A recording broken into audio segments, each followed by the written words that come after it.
Hi hello नमस्कार राम राम. उद्योजक कट्ट्यावर तुमचं स्वागत. मी अजय कवटिकवार.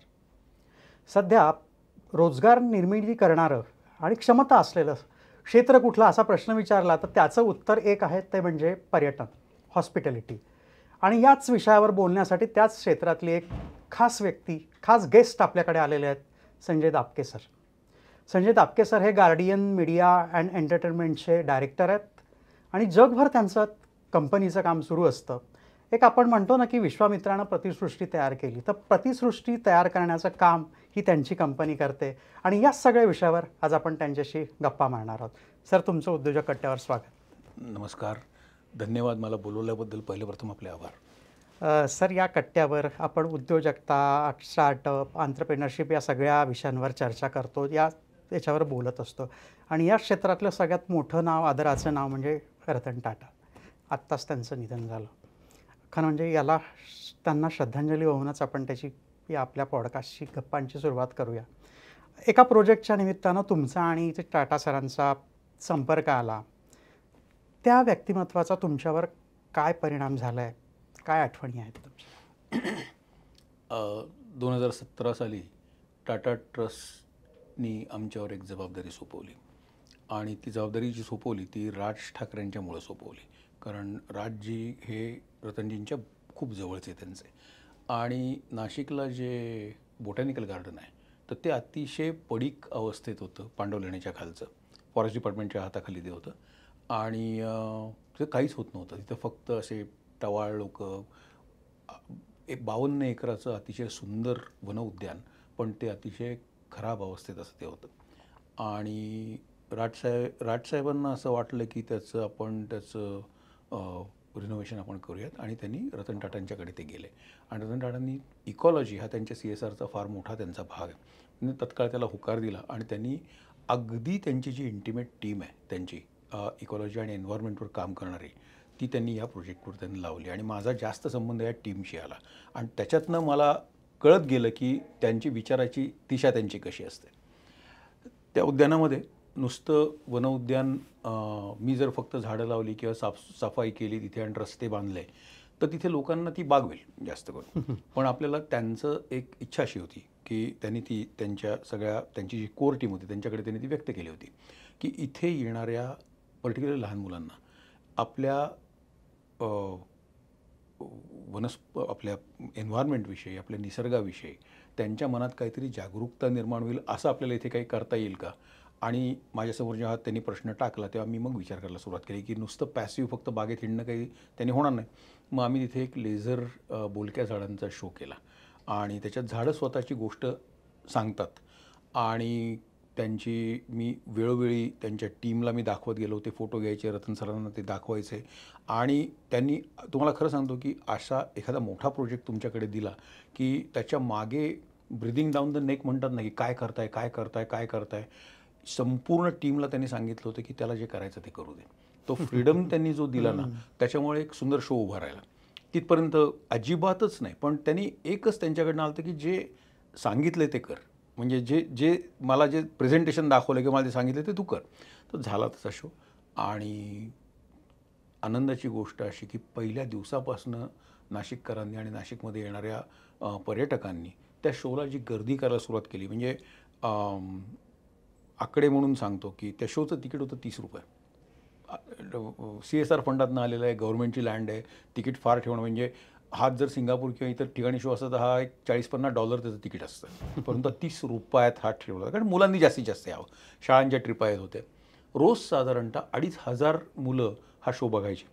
आणि त्यातनं वन खात्याला फॉर द फर्स्ट टाईम 2.5 कोटी रुपये एका वर्षात त्यांना मिळाले. आणि हा शो झाला आणि त्याच्यानंतर ही बातमी टाटा सरांच्याकडे पोचली आणि त्यांनी म्हटलं की मला बघायचं आहे. आणि एक दिवशी ते आले आणि मला राज ठाकरेंनी मला त्या दिवशी मुद्दाम तिथे बोलवलं होतं.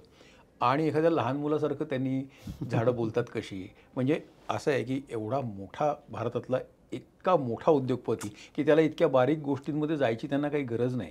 परंतु ज्या इंटिमेटली मला असं लक्षात आलं की आपण जी गोष्ट करतो ना त्यातल्या बारीकातल्या बारीक गोष्टीमध्ये त्यांचा इंटरेस्ट त्याच्यामध्ये असतो, त्याच्यामध्ये किंवा होता त्यांचा. तर ही फार शिकणार, अगदी छोट्या मीटिंगमध्ये सुद्धा तुम्ही मोठ्या माणसांच्याकडनं अनेक गोष्टी घेत जाता. अशी रतन टाटा सरांची माझी भेट. रतन टाटाच नाही तर तुम्ही अनेक मोठ्या लोकांसोबत काम केलं. त्याच्यातलं एक नाव म्हणजे रामोजी राव, हो. ज्यांनी सगळी RFC ज्याला म्हणतो रामोजी फिल्म सिटी तयार केली. ओघाणी आता आलंच तर तो पण त्यांच्या पण आठवणी काही असतील तर तुम्ही म्हणजे ही मंडळी यांच्याकडनं बिझनेस याचं काय असायला पाहिजे, ह्या खूप गोष्टी सगळ्यांना शिकण्यासारख्या आहेत.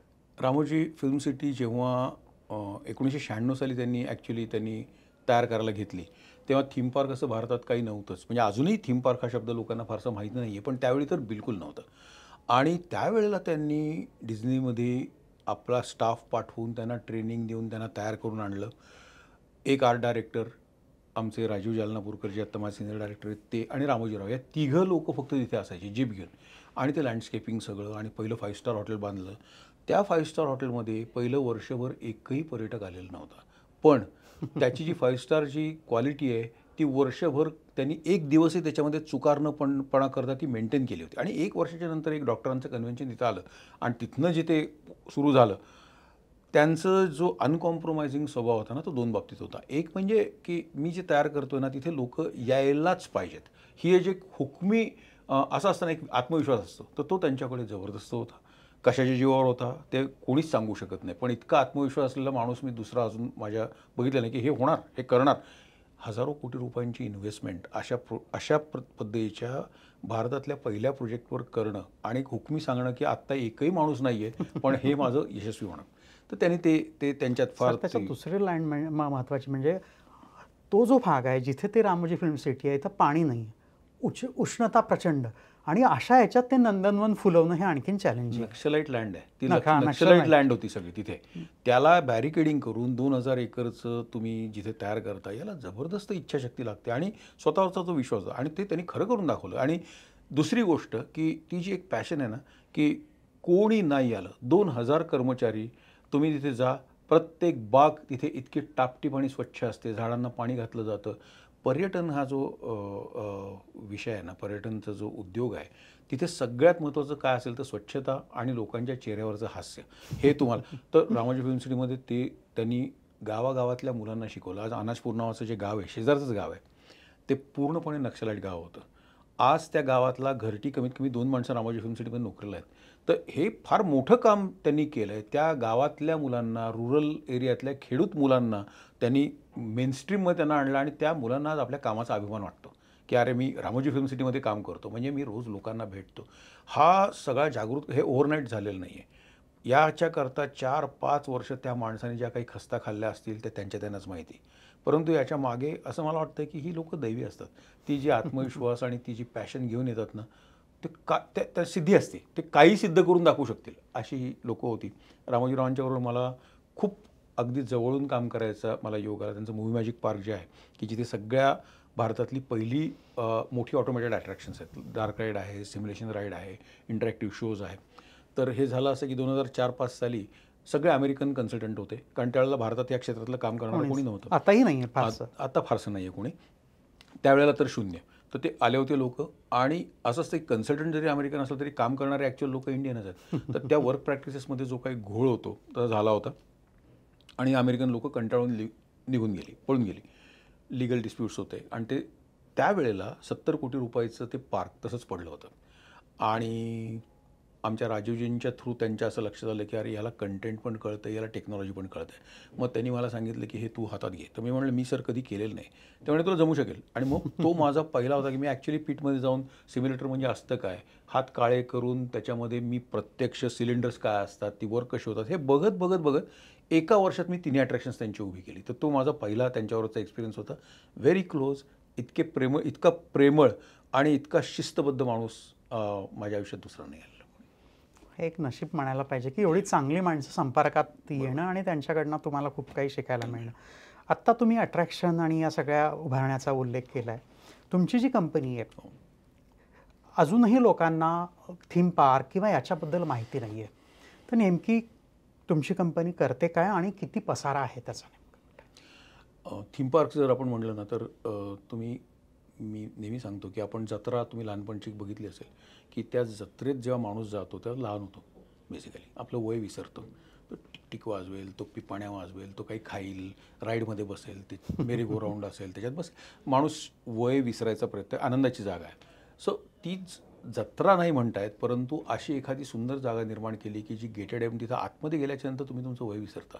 तिथे लोक प्रत्येक गोष्टीला अरे चमत्कार, त्यांना असं बघायला वाटतं की काय गंमत आहे इथे, काय गंमत आहे, हे मला बाहेर बघायला कुठे मिळणार नाही. अशा गोष्टी जेव्हा तुम्ही निर्माण करता तेव्हा त्या जागेला, आणि त्याला थीम म्हणजे कुठला तरी एक विषय आहे, की हिस्टॉरिकल असेल, सायंटिफिक असेल, की हिस्ट्री म्हणली तर मी समजा शिवाजी महाराजांचं घेतलं तर ते थीम पार्क असं असलं पाहिजे की आतमध्ये गेल्याच्या नंतर मी 400 वर्ष इतिहासाच्या मी गेलो आहे मागे आणि मी त्याच काळात मी आहे. मी जर सायन्स फिक्शनमध्ये गेलो तर मी 200 वर्ष काळाच्या पुढे आहे आत्ताच्या, आणि मी सगळं सायन्स फिक्शन बघतोय. तर ते थीम आहे म्हणून त्याला थीम पार्क म्हणतात. Themes can be very different from each other, त्या वेगवेगळ्या असू शकतात. आणि मग हे करायचं जे काम आहे त्या कंपन्या स्पेशलाइज्ड कंपन्या आहेत, त्याच्यामध्ये एक्सपिरियन्सेस तयार करतात. म्हणजे मी तुम्हाला म्हणतो की जसं आपण आमचं जे काम आहे हे पर्यटनाशी जोडलेलं आहे, तसं आमचं काम एंटरटेनमेंटशी पण जोडलं आहे. सो एंटरटेनमेंट आणि पर्यटन यांचं दोन्हीचं जे मिक्स आहे ते आमच्या कामामध्ये येतं, की आम्ही करमणुकीच्या थ्रू पर्यटन वाढवायचा प्रयत्न करतो. आता याच्यामध्ये जर बघितलं तर त्याच्यामध्ये सिनेमा, नाटक ही आपली करमणुकीची रेग्युलर साधनं आहेत. तुम्ही थिएटरमध्ये जाता, थिएटरमध्ये तुम्ही बसता, सिनेमा होतो, तुमचा त्यात सहभाग नसतो. म्हणजे त्या ज्या इमोशन्स समोर तुमच्या स्टेजवर किंवा पडद्यावर प्ले होतात त्याला तुम्ही रिॲक्ट करत असता, त्याला तुम्ही दाद देत असता, ते तुम्हाला आवडतं नाही आवडतं. थीम पार्कमध्ये होतं असं की त्या बदलत्या सेट्स, बदलत्या लोकेशनच्यावर तुम्ही फिरत असता, तुम्ही तिथं स्थिर नसता तुमच्या चेअरमध्ये. त्याच्यामुळे काय होतं की सगळ्या बाजूनी हा अनुभव जो आहे तो तुम्हाला घेरून टाकतो. म्हणजे आत्ता शिवसृष्टीमध्ये मी एक शो केला आहे ज्याच्यामध्ये तुम्ही बसता आणि 110 लोकांचं थिएटर आहे, ते अख्खं थिएटर 360 डिग्री फिरतं त्याच्यामध्ये. तर त्याच्यामध्ये तुम्हाला कालखंड, निरनिराळ्या कालखंडातनं तुमचा प्रवास होतो. सो अशा चमत्कृती ज्या असतात त्या फार मोठ्या प्रमाणावर वापरून आपण लोकांना अनुभव द्यायचा प्रयत्न करतो. अशा कंपन्या फार कमी आहेत, कारण त्याची एक्सपर्टीज जी आहे ती 2 गोष्टींवर असतात. एक म्हणजे तुम्हाला कल्पनाशक्ती तुमची चांगली पाहिजे, आणि तुमच्या डोक्यात ज्या कल्पना येतील त्या प्रत्यक्षात उतरवणारी इंजिनिअरिंग टीम तुम्हाला पाहिजे. म्हणजे दोन्ही एकमेकांच्या वाचून दोन्ही चालणार नाही. तुमच्याकडे फक्त कल्पना आहे आणि तुमच्याकडे चांगलं इंजिनिअरिंग नाही, तुम्ही त्या कल्पना प्रत्यक्षात आणू शकत नाही, तर त्या कल्पनेचा उपयोग नाही. आणि उत्कृष्ट इंजिनिअर पण तुम्ही कल्पनाशक्तीच नाही तुम्हाला काय, त्याचाही उपयोग नाही. सो इथे ते दोघांचं समसमान मिश्रण तुमच्याकडे जेव्हा होतं, तर मला असं वाटतं की कुठलाही व्यवसाय जरी घेतले तरी असं युनिक कॉम्बिनेशन जिथे नेहमी गरजेचं असतं, असा व्यवसाय थोडे कमी असतील असं माझं म्हणणं. क्रिएटिव्हिटी सगळीकडे असते, परंतु अशा पद्धतीची क्रिएटिव्हिटी इंजिनिअरिंगशी बांधली गेलेली जी आहे असे व्यवसाय कदाचित कमी असतील. तर आमच्या व्यवसायात बेसिकली हे सगळं लागतं आणि आमची कंपनी हे करते. तुम्ही जसं म्हटलं की युनिक आहे आणि हे सगळ्यांची मोड बांधणं आणि ते प्रत्यक्षात आणणं, जसं प्रतिसृष्टीच तुम्ही तयार करता, हे तसं म्हटलं तर खूप चॅलेंजिंग काम आहे. चॅलेंजिंगच तसं नाही, ते चॅलेंजिंगच काम आहे. आता तुम्ही मीडियामध्ये एवढ्या मोठ्या सगळ्या स्तरावर काम केलं, अनेक मीडियाचे एंटरटेनमेंट आणि याचे तुम्ही लीड केलं ते. असं हे सगळं सोडून थीम पार्कसारख्या या क्षेत्रात यावं, जसं आपण चर्चा करताना म्हटलं की याच्यात कुठली प्रशिक्षण देणारी संस्था पण नाही आहे. तर ही असं काहीतरी बिझनेस मॉडेल तयार करणं किंवा त्या क्षेत्रात उतरणं ही तुम्हाला जोखीम नाही वाटली का? जोखीम नाही वाटली. याचं कारण ती जोखीम आहे का नाही याचा विचार न करता मी त्यात उडी घेतली. त्याच्यामुळे तसा विचारच मनात नाही आला की आपण करतोय ते चुकलं तर काय होईल, असा विचार मनात नाही आला. आणि याला 2-3 कारणं होती. माझी सुरुवात ही maintenance engineer, broadcast maintenance engineer, म्हणजे मी टेलिव्हिजन स्टेशनमध्ये जे कॅमेरे आणि VCRचे जे मोठं इक्विपमेंट होतं ते मी दुरुस्त करायचं. मी इंजिनियर होतो बेसिकली. टीव्हीची चॅनल इंटिग्रेट करणं हे माझं काम होतं. त्याच्यात मी भरपूर काम केलं. 2 चॅनल्स मी लॉन्च केली. त्याच्यानंतर ETV आणि झी सकाळचं साम केलं. त्याच्यानंतर मी थोडासा माझा हे बदलला, मी मास्टर्स केलं कम्युनिकेशनमध्ये आणि मी चॅनलच्या प्रोग्रामिंगमध्ये म्हणजे मॅनेजमेंटमध्ये आलो. दिवसाचे प्रोग्राम कसे असतात त्याच्यावर मी काम केलं.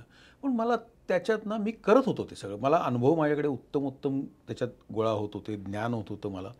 आणि टेलिव्हिजनमध्ये मी सगळ्या मी म्हणतो की निर्माता, दिग्दर्शक, सिनेमॅटोग्राफर्स मी केलं नाही असं तुम्हाला काम सापडणार नाही. आणि मी चॅनल हेड पण होतो, त्याच्यामुळे असा तर माणूस तुम्हाला सापडणार नाही.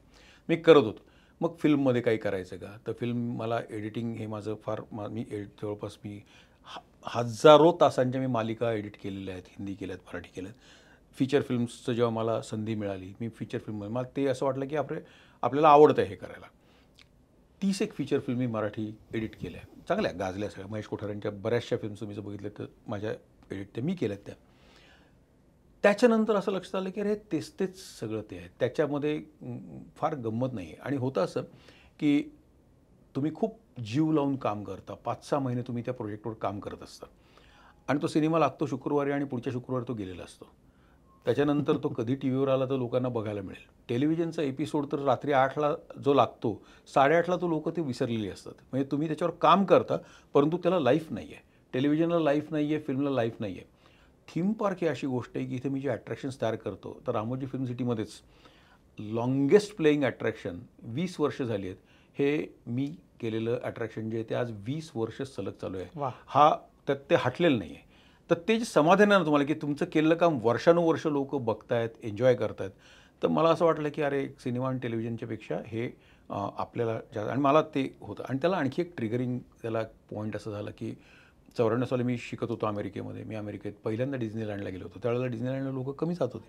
डिझनीलँडला मी गेलो आणि मी back to the future attraction मी बघितलं आणि मला ते सगळं कळलं. त्यांनी काय केलं ते मला, मी ॲज अन इंजिनियर मला ते समजत होतं की अरे हे होऊ शकतं हे पण मी तुम्हाला सांगतो, मी एक्झिटमधनं बाहेर आलो त्या अट्रॅक्शनच्या आणि सिमेंटचा कठडा आहे. तर तिथे मी लिटरली रडत बसलो होतो की मला हे करायचं आहे, पण मला भारतात हे कोण देईल मला करायला? तर नाही, शक्यताच नाही आहे, काय हे मिळायची शक्यताच नाही.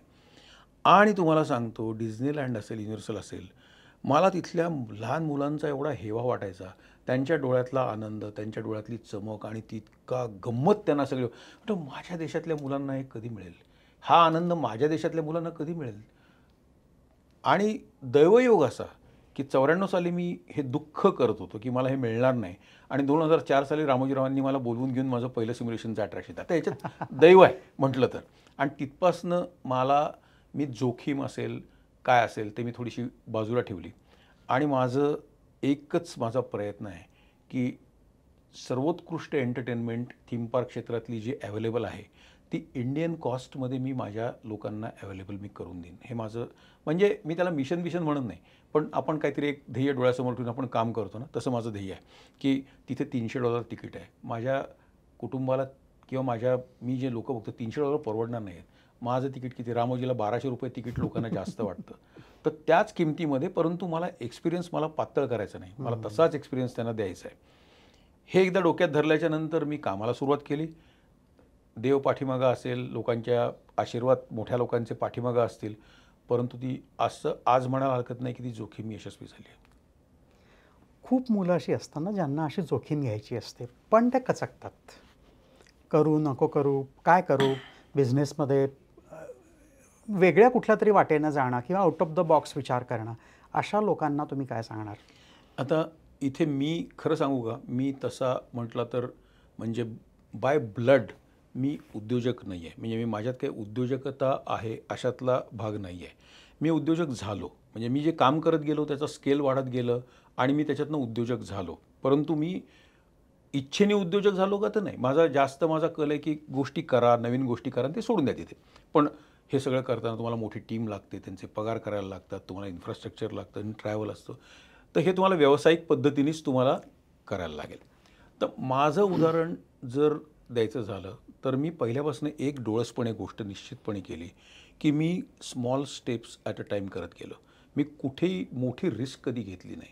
म्हणजे एक पाऊल टाकल्याच्या नंतर तिथे आपलं पाऊल जोपर्यंत स्थिर होत नाही तोपर्यंत मी 4 पायऱ्या चढायचा मी प्रयत्न केला नाही. कारण हे सगळं नवीन होतं आणि अजूनही हे क्षेत्र नवीनच आहे. आज समजा जबलपूर किंवा जलंधरमधला एखाद्याचा तरुण मुलगा असेल, त्याला मी माहीत नाही आहे, त्यांनी माझं कामही बघितलं नाही, पण त्याला खरोखर माझ्यासारखीच त्याला इच्छा आहे काही करायची, त्याला आज रेफरन्स नाही आहे. तर मी त्यांना असं सांगेन की तुम्हाला जितकं काम बघता येईल लोकांचं ते पहिल्यांदा बघा, समजून घ्यायचा प्रयत्न करा. त्यातली जी लोकं तुम्हाला त्याचं काहीतरी इन्साईट्स देऊ शकतील अशा लोकांना मुद्दामून भेटा. ट्रेड शोज असतात, म्हणजे आमच्या एंटरटेनमेंट आणि थीम पार्कचे ट्रेड शोज फार चांगले शोज असतात आणि हे प्रत्येक व्यवसायाचे ट्रेड शो असतात. मी लहानपणापासून म्हणजे तरुण मला जेव्हा समजायला लागलं ना, जेव्हा माझ्याकडे पैसे नव्हते त्यावेळी मी माझे पैसे जमवून मी ट्रेड शोला जायचो. कारण तिथे तुम्हाला आयडियाज मिळतात, जगभरची लोकं तुम्हाला भेटतात, तर त्याची तोडच नाही कुठे. तर माझी आत्ता जी यंग जनरेशन त्यांना सांगेन की तुम्ही ट्रेड शोजला अटेंड करा थोडी ज्ञानी लोक आहेत, त्यांचे पत्ते काढा, त्यांना शोधा, त्यांना भेटा. ही लोकं आनंदाने सल्ला द्यायला तयार होतील, त्याला काही प्रॉब्लेम नाही.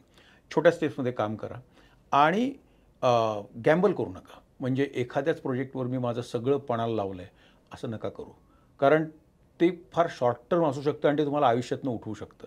आता काही धाडसी उद्योजक असे आहेतही की ज्यांना तशात यश मिळालं आणि त्यातनं पुढे गेलं आहे, परंतु हा व्यवसाय असा आहे की याच्यामध्ये काय क्लिक होईल आणि काय क्लिक होणार नाही याच्यावर नशिबाचा फार मोठा भाग असतो आणि त्याच्यामध्ये प्रोजेक्ट तुमचा लांबला, फिजिकल कंडिशनही त्याला खूप कारणीभूत असतात. सो सावधानतेने करा. खूप हव्यास, ताबडतोब मला मोठं व्हायचं आहे, ताबडतोब मला गाड्या पाहिजेत, ताबडतोब माझी 100 लोकांची कंपनी झाली पाहिजे, माझा 500 कोटीचा टर्न, अशा खूप गप्पा लोक करतात. तर तसं होत नाही आणि तसं करू नका असं माझं सांगणार आहे. अर्थात हे बरोबरच असेल अशातलाही भाग नाही. एखादा चांगला धाडसी निर्णय घेऊन सक्सेसफुल होईल सुद्धा, परंतु सर्वसामान्यपणे जर बघितलं तर मी त्यांना सल्ला देईन की सावधपणे जा, एक एक स्टेप कन्फर्म करत जा, स्वतःचं ज्ञान कन्सॉलिडेट करा आणि त्याच्यानंतर पुढची स्टेप तुम्ही घ्या. वेळ लागेल, परंतु ते यश तुमचं चिरकाल तुमचं टिकणारं असेल. तेच एक एक पाऊल सावधपणे टाकत पुढे जाणं हाच त्याच्यातला तुम्ही जो बरोबर. मार्ग सांगितला तो आहे.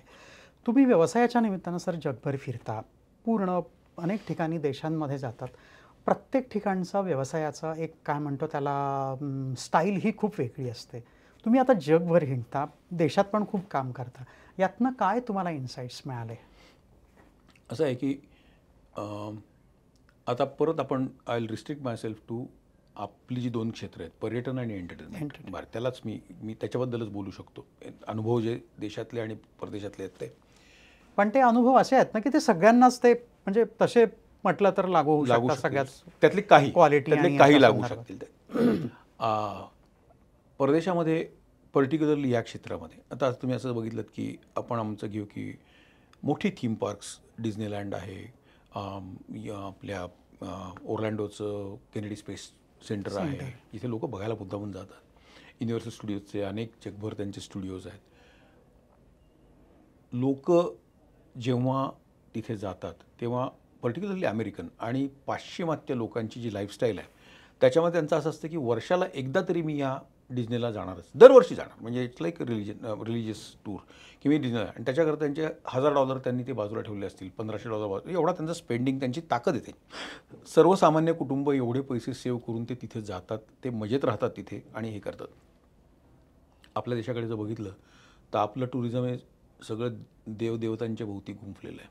कुठलंही कुटुंब प्रवासाला निघतं ना ते देवदर्शनाला निघतं. ओके, आत्ता जी तरुण पिढी आहे, जे IT मध्ये वगैरे आहेत, त्यांनी पहिल्यांदा आता बीचला जायचं, मजा करायची, पैसे थोडेसे उडवायचे, हे आत्ताच्या जनरेशनला सुरू झालं. तुम्ही माझ्या वयाचे किंवा थोडेसे येऊन माझ्या नंतरसुद्धा एक गाडी काढतील, त्याच्यामध्ये 10 लोक बसतील, ते गाणगापूर, पंढरपूर, तुळजापूर तिथल्या भक्तनिवासात राहायचं, ही आपली टुरिझमची कल्पना होती. आत्ता थोडे लोकांच्याकडे सरप्लस पैसे आहेत, लोक पैसे खर्च करतात तिथे.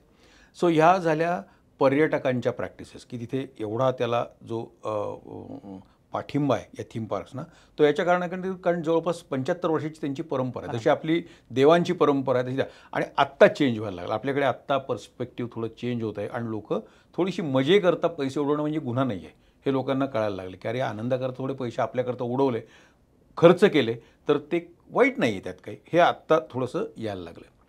प्रोफेशनलिझमच्या तुम्ही जर मला तुम्ही म्हणालात तर मी युरोपमध्ये बरंच काम केलं आहे. डेन्मार्कमध्ये मी एका सफारी पार्कमध्ये मी अट्रॅक्शन्स केली आहेत.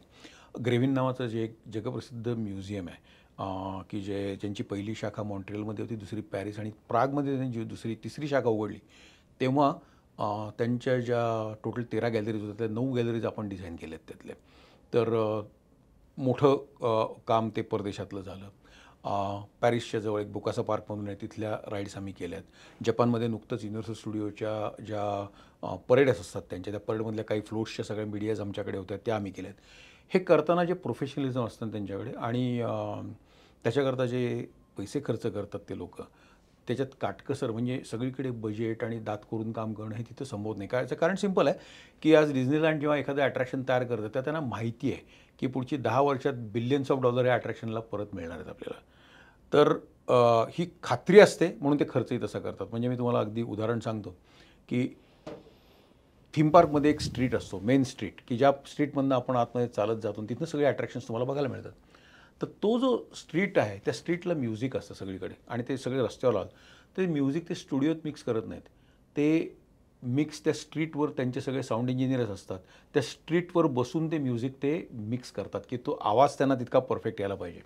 आता या साऊंड इंजिनियरचं कौतुक किती असावं, चार्टर्ड फ्लाईटनं ते येतात, त्यांची जी इक्विपमेंट असते ती लिमोझिनमधनं मोठमोठे त्या म्हणजे हा थाट तिथे एका साध्या साऊंड इंजिनियरचा ते थाट असतो.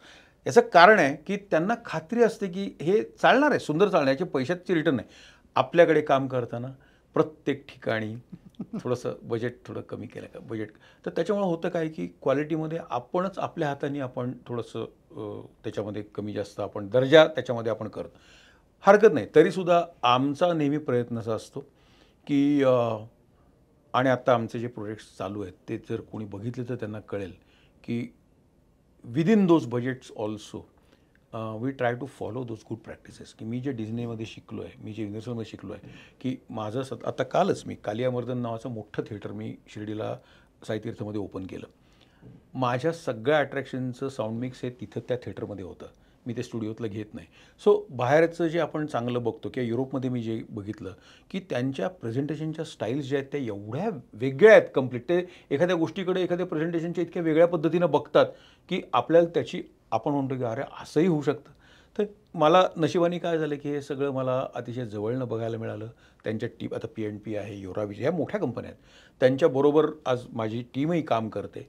त्याच्यामुळे कसं होतं की हे काम करता करता ट्रेनिंग असं ते जे होतं ना, तर त्याचा फार फायदा त्याचा चांगला झाला, शिकायला चांगलं मिळालं आणि आज आम्ही ते आमच्या कामांमध्ये या गोष्टी आम्ही इम्प्लिमेंट आज करायचा प्रयत्न करतो आहे, त्यातूनही शिकतो आहे.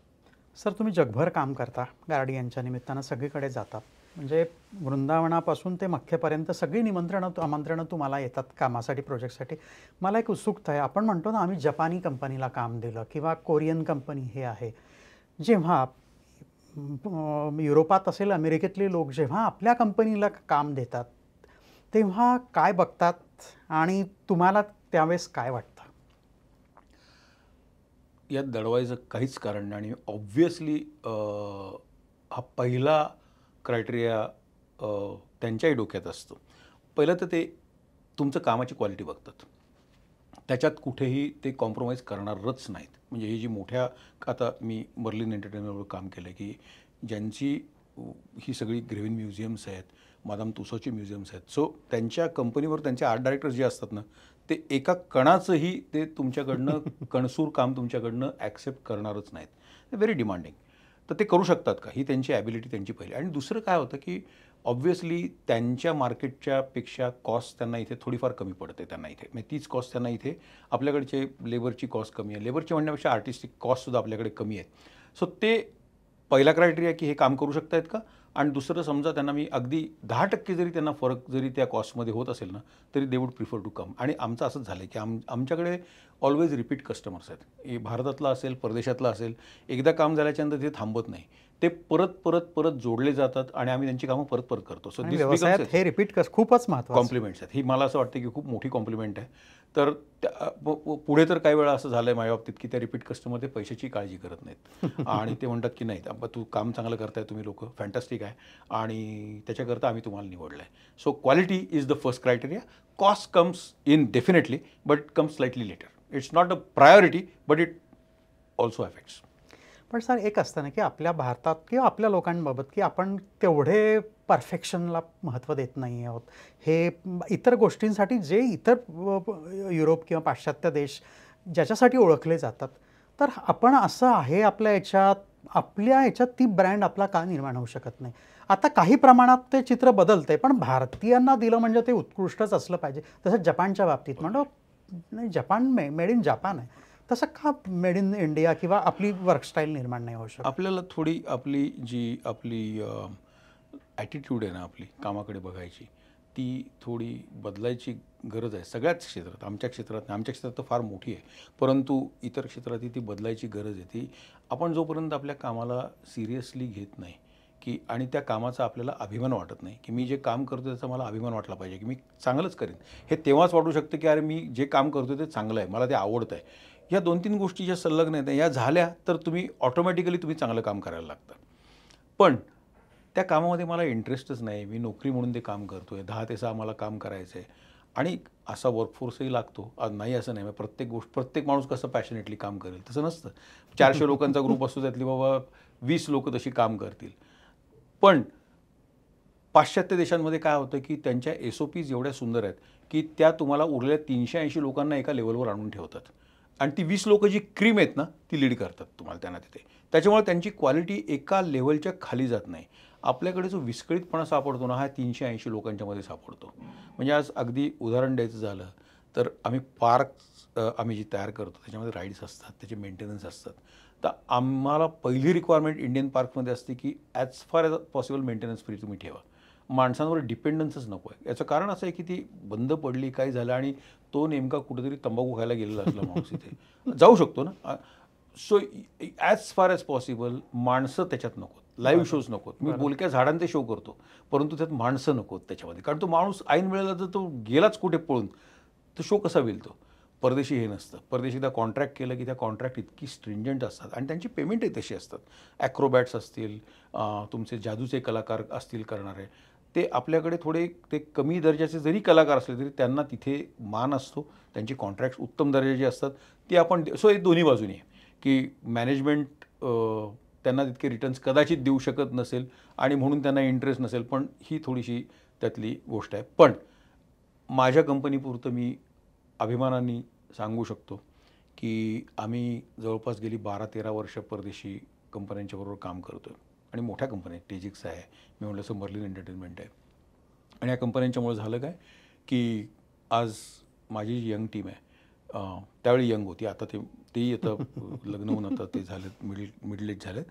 तर ते देशाप्रदेशात हिंडलेत कामाच्या निमित्ताने. युराविजन असेल, PNP या टीमच्या खांद्याला खांदा लावून त्या ज्या काम करतात ना. आता सिच्युएशन अशी आहे की मी एखादी फिल्म केली, मी एखादं अट्रॅक्शन केलं आणि त्याच्यामध्ये एखादं काहीतरी कॉम्प्रोमाइज्ड असेल, लोकांना कळणार नाही आहे. पण आमच्या टीमला मला माहिती आहे की अरे वेळ कमी आहे आपल्याला आणि आपल्याला डिलिव्हर करायचं आहे तिथे. तर आज माझ्या टीममधली ही मुलं मला येऊन सांगतात की हे द्यायला नाही पाहिजे सर, आपण हे चेंज करूयात, लेट्स चेंजेस, हे आपल्याला आणखी चांगलं करता येईल. त्याच्याकरता we will push our sales. रात्री काम करतो ते कंप्लीट करतो, त्याच्यानंतरच तुम्ही द्या. सो एका बाजूने मी स्वतःला खूप सुदैवी समजतो की अशी एक 25-30 कोर जे आर्टिस्ट आणि इंजिनियर्स आहेत त्यांची टीम आज माझ्या भोवती आहे. त्याच्यामुळं आज भारतभर तुम्ही कुठेही गेलात, साधारणतः मोठे जे प्रोजेक्ट्स असतात आणि प्रोजेक्टची म्हणजे त्याची बँडविड्थ त्याची मोठी असते त्याची, तर युज्युअली सिनेमे म्हणा, कुठली एंटरटेनमेंट म्हणा, त्याच्यातल्या जे इन्व्हॉल्व पार्टीज असतात ना त्याच्यानंतर कोर्टात भेटतात बरेच वेळेला. म्हणजे 90% of the times legal issues होतात. आज आमच्या टीमचे पहिल्या क्लायंटपासून ते आत्तापर्यंत विथ गॉड्स ग्रेस सगळ्यांशी उत्तम संबंध. We can go to them, we are become like family with them. आणि हे उगच होत नाही. आम्ही रेसिप्रोकेट करतो, तेही रेसिप्रोकेट करतात. याच्या बाबतीत मी सुदैवी म्हणेन की आमची टीमही चांगली आहे, आमचे क्लायंट्सही चांगले आहेत. व्यवसायाच्या दृष्टीने ही खूपच मोठी गोष्ट आहे. त्यामुळंच ब्रँड तयार होतो. आपण जसं म्हटलं की याच्यात प्रचंड पोटेन्शियल आहे पर्यटनाच्या या व्यवसायात, रोजगार निर्मिती आणि व्यवसायाच्यासाठी. कसं बघता तुम्ही याच्याकडे? महाराष्ट्रात तर गड किल्ले आणि हे प्रचंड गोष्टी आहेत. प्रचंड गोष्टी. किती संधी तुम्हाला दिसतात? काय करण्यासारखं आहे? मी आता झालं असं की आत्तापर्यंत सरकार दरबारी याच्या बाबतीत जरा अंधार होता. पण आता तुम्ही जर बघाल तर इतकी टेंडर्स निघत आहेत. Light and sound show, museums, heritage sites आहेत. म्हणजे सेंटरपासून ते राज्यापर्यंत याला जाग आली. पण अजून काय थोडं स्ट्रक्चर्ड त्याला अजून स्वरूप त्याला येत नाही आहे. त्याला टुरिझम म्हटलं ना की तुम्ही प्रायव्हेट तुमचं हॉटेल असेल, रिसॉर्ट असेल, तिथपासून ते थीम पार्क असेल की तुम्ही एखादी जागा उघडता आणि तिथे तिकीट लावून तुम्ही काहीतरी दाखवताय. सिनेमा असेल. आज तुम्ही जर मॉलमध्ये गेलात, सिनेमा थिएटरमध्ये गेलात तर तुम्हाला एक प्रोसेस दिसते की येणारा माणूस गेस्ट आहे. एअरलाईनमध्ये तुम्ही जर गेलात तर एअरलाईनमध्ये कस्टमरला गेस्ट म्हणून त्याला ट्रीट केलं जातं. व्हीलचेअरवर जर असेल तर एअरलाईनचा माणूस त्याला तिथपर्यंत गेटपर्यंत घेऊन जातो, पोचवतो. हॉस्पिटल, ही सगळी हॉस्पिटॅलिटी इंडस्ट्री. तुम्ही एखाद्या 5 स्टार हॉटेलमध्ये गेलात तर ज्या पद्धतीनं तुमचं स्वागत होतं, हसरे चेहरे असतात. ह्या सगळ्या गोष्टी हॉटेल आणि एअरलाईन सोडून खाली झिरपायची गरज आहे. कोकणात जरी तुम्ही गेलात, एखादं छोटंसं तुमचं स्मारक तिथे आपल्या केशवसुतांचं स्मारक आहे, मालगुंडला स्मारक आहे. तर मला असं वाटतं की तरुण पिढीला एवढी संधी आहे याच्यामध्ये की गाईड म्हणून तुम्ही उत्तमपैकी करू, तुमची पर्सनॅलिटी चांगली पाहिजे, तुम्हाला भाषेवर तुमचं प्रभुत्व पाहिजे. आज तुम्ही जर फक्त वेबसाईट तुमचं एक छोटंसं हे केलं की बाबा तुम्हाला मी कोस्टल महाराष्ट्र दाखवतो, माझी गॅरंटी की वर्षातनं तुमच्याकडे काही टुरिस्ट तुमच्याकडे येतील आणि तुम्ही त्यांची सगळी तुम्ही व्यवस्था, अजिंठा एलोराला असे आहेत करणारे, उत्तम आहेत आणि चांगले गाईड्स आहेत. ह्याला खरोखर म्हटलं की पर्यटन या क्षेत्रावर जर खरं तरुणांनी जर काम केलं आणि सरकारने थोडं काम केलं तर आपल्याकडे एकही माणूस अनएम्प्लॉईड राहणार नाही, इतकी त्याला पोटेन्शियल आहे. याचं कारण आहे एक छोटंसं थीम पार्क एखाद्या गावी, अगदी उदाहरण सांगतो मी, बुलढाण्याला एक छोटं थीम पार्क केलं आहे. आता बुलढाणा हे शहर अगदी ऑफबीट आहे, पण बुलढाण्याच्या लोकांना आनंद नको असतो का हो? त्यांना पाहिजे असतं ना, त्यांना संध्याकाळ कुठे चांगली घालवता येईल, त्यांना पाहिजे असते ते. आणि तिथनं जे बाहेरचे लोक जातील, आज रामोजी फिल्म सिटीसारखं मोठं नॅशनल पार्क आहे, इमॅजिकासारखं नॅशनल पार्क आहे, लोक इथे प्रोग्राम करून येतात, एक दिवस राहतात. शिर्डीला साईतीर्थला आता एक दिवस लोक राहायला सुरुवात आहे, त्यामुळे सगळ्या भागाची इकॉनॉमी बदलते. लोक एक दिवस राहतात, हॉटेलच्या रूम्स तुमच्या बुक होतात, रिक्षावाले, ऑटोवाले, कारवाले तुमचे सगळे बुक होतात, रेस्टॉरंट्स तुमची ती चालायला लागतात, लोकांना फुलं विकणारे, पूजाचं साहित्य, सगळ्यांची दुकानं ह्या टुरिझमच्या व्यवसायामुळे चालू लागतात. त्याच्यामुळे डायरेक्ट अगदी पार्कमध्ये नसेल किंवा थिएटरमध्ये नसेल, पण सराउंडिंग बिझनेसमध्ये सुद्धा एवढी ऑपॉर्च्युनिटी आहे, एक इकोसिस्टमच तयार होतं. आणि भारतामध्ये काय नाही, जंगलं आहेत, पर्वत आहेत, समुद्र आहेत, तुम्ही म्हणाल ते नॅशनल पार्क्स आहेत, अभयारण्य आहेत सगळी, तुम्ही म्हणाल तिथे तुम्ही जर काम केलं तर फक्त पर्यटनामध्ये जरी काम केलं ना, भारतामध्ये एकही माणूस अनएम्प्लॉईड राहणार नाही, इतकी त्याची आज पोटेन्शियल आहे. त्याला फक्त काय आहे की एका बाजूनी सरकारच्या तर्फेसुद्धा आणि दुसऱ्या बाजूनी जे प्रायव्हेट एंटरप्रेन्योर्स आहेत त्यांच्या बाजूनीसुद्धा आणखी जर त्याला एनकरेजिंग, त्याला काही जर प्रोजेक्ट्स उभारले गेले. आज तुम्ही बघितलं तर वल्लभभाई पटेलांचा पुतळा आहे, 40,000 फुटफॉल तिथे ऑलमोस्ट एव्हरीडे रोज तिथे असतो. तिथे किती लोक तिथे एम्प्लॉय झाले आहेत, आणि डायरेक्ट आणि इनडायरेक्ट बाजूच्या गावांची इकॉनॉमी सगळी तिथे बदलली. एक जर स्थान असं निर्माण करू शकतं, भारतात अशी हजारो निर्माण होऊ शकतात. आपली दक्षिणेकडची जी मंदिरं आहेत ना, एक एक मंदिर ट्रेजर आहे, हजार हजार वर्षापूर्वीची मंदिरं आहेत. त्या मंदिराची फक्त मी इतिहास सांगायला म्हणून जर मी तिथे टूर्स अरेंज केल्या तर किती लोकांना एम्प्लॉयमेंट मिळेल, किती लोकांना, तर त्याला अभ्यास पाहिजे आणि पॅशन पाहिजे. महाराष्ट्रात गड किल्ले आणि काय काय आहे किती येतं हे जे सगळं आहे. आता तुम्ही थीम पार्कचं तुमची स्पेशालिटी आणि तुम्ही हे करताय, याच्यासाठी खूप मोठ्या प्रमाणावरच पैसा पाहिजे की महाराष्ट्रात कोणाला छोट्या प्रमाणावर करायचं असेल तर ते करता येऊ शकतं? छोट्या प्रमाणावर करता येऊ शकतं, आणि छोट्या प्रमाणावर केलं तर त्याला यश मिळायचे त्याचे चान्सेस जास्त आहेत असं मी सांगतो.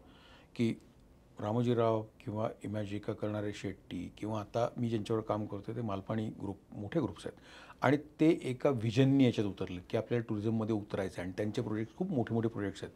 पण असे किती मिळतील? एका हाताच्या बोटावर मोडणे इतके, 4, 5, 6, 10 नाही, 10 नाही होत, एकाच हाताच्या बोटावर मोडणे इतके.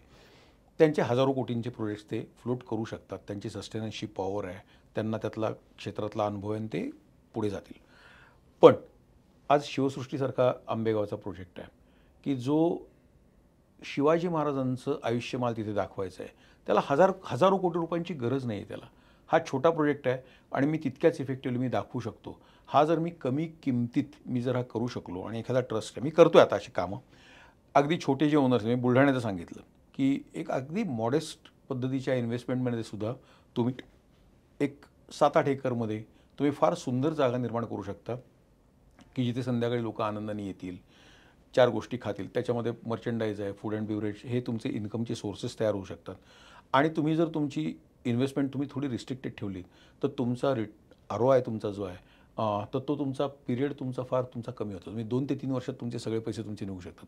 जेवढा तुमचा प्रोजेक्ट मोठा तेवढा तुमचा सस्टेनन्स जास्त पाहिजे आणि तुमचा पेशन्स जास्त पाहिजे, तुमचे सगळे पैसे तुमचे परत ते मोठ्या ग्रुपनं जमू शकतं. लहान ग्रुपनं ते जमणं, मग त्यांचा दम निघतो आणि मग कॉम्प्रोमाइजला सुरुवात होतं. त्याच्यामुळे लहान ग्रुपनी तर कमी इन्व्हेस्टमेंटचीच पार्क करावीत, आणि त्याच्यामध्ये त्यांनी फक्त नॉवेल्टी ठेवावी, नवीन नवीन गोष्टी लोकांना द्यायचा प्रयत्न करावा. आपले जिल्हे, तालुके अशा ज्या जागा आहेत, अगदी खेडेगाव आपण सोडून देऊ, परंतु तालुका लेवलच्या जागा आहेत ना, प्रत्येक अशा गावामध्ये अशा प्रकारच्या एखाद्या सुंदर जागेची गरज आहे, आणि तिथं केली तर लोक ते निश्चितपणे उचलून धरतील. मला वाटतं महाराष्ट्रात याच्याबद्दल खूप संधी आहेत, आणि असं तुम्ही जसं सांगितलं तसं प्रत्येक तालुक्याच्या ठिकाणी, जिल्ह्याच्या ठिकाणी किंवा किमान काही मोठ्या शहरांमध्ये, छोट्या शहरांमध्ये जरी अशी थीम पार्क तयार झाली तरी खूप लोकांना रोजगार मिळेल, खूप लोकांचं घर त्याच्यावर नव्या एका उंचीवर जाईल आणि व्यवसायाला एक नवी दिशा मिळेल. फक्त गरज आहे ती थोडी वाट वेगळी करण्याची आणि त्याच्यावरून चालण्याची. अशाच पॉडकास्टसाठी यशस्वी उद्योजकला फॉलो करा. तुम्ही मित्रांना कळवा. याच्यातनं खूप नवीन गोष्टी येतील. तुमच्याही व्यवसायाला एक नवी दिशा मिळेल. धन्यवाद सर, तुम्ही आलात. तुमचे खूप खूप आभार. नमस्कार. थँक्यू.